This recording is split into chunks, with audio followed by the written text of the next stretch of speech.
Welcome, and in this tutorial we're going to be going over telemetry. So telemetry in a basic sense is how you can get output to your driver controller in text form on stuff that's happening in your program.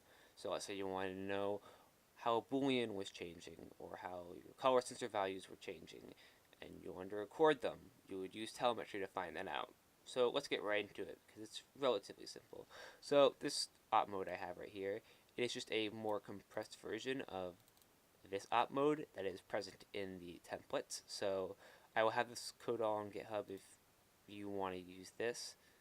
But so the first thing we're going to do is write this line. This is the first thing you need to do if you want to actually put something in telemetry.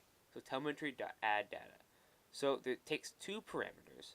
The first parameter is the caption. It's what's gonna be typed before your data. So we're just gonna caption. The second parameter is your variable. So I don't really have a variable here right now to test, so I'll just make a random boolean.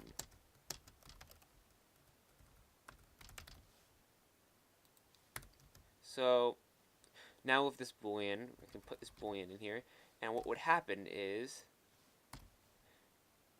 you would run it on your driver controller and nothing would happen. Well, that's because we did not update the screen. So using this telemetry update, it actually updates it. It counts how much data you've added and everything, all of these lines, and it actually updates the screen on this line.